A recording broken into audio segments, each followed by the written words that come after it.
নমস্কার, আমি সঞ্জয় সাহা। সৃষ্টি ফাউন্ডেশন এবং আজিম প্রেমজি ফাউন্ডেশনের যৌথ প্রয়াসে আমাদের যে project income enhancement of 450 farmers and farm women in Purba Bardhaman district, সেই প্রজেক্টের আমি ফিল্ড মোবিলাইজার।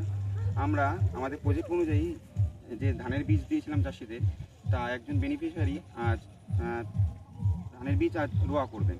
তো আমরা তারই মনিটরিংয়ে এখানে এসে উপস্থিত হয়েছি। আমরা আজ এসেছি পূর্ব বর্ধমান ডিস্ট্রিক্টের চক বামনগুড়িয়া অর্থাৎ পূর্বস্থলী 1 ব্লকে অবস্থিত।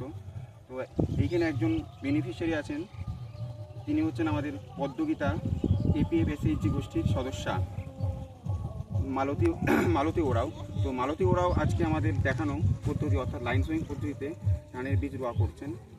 তো ওনার মুখ থেকে আমরা এই চাষ সম্পর্কে ওনার কী অভিজ্ঞতা হলো, তো ওনার মুখ থেকে আমরা শুনে নেব। আমার নাম মালতী ওরাও, আমি পদ্মগীতার সদস্য। লাইন করে ধান আমি লাগিয়েছি। দুইজনে চল।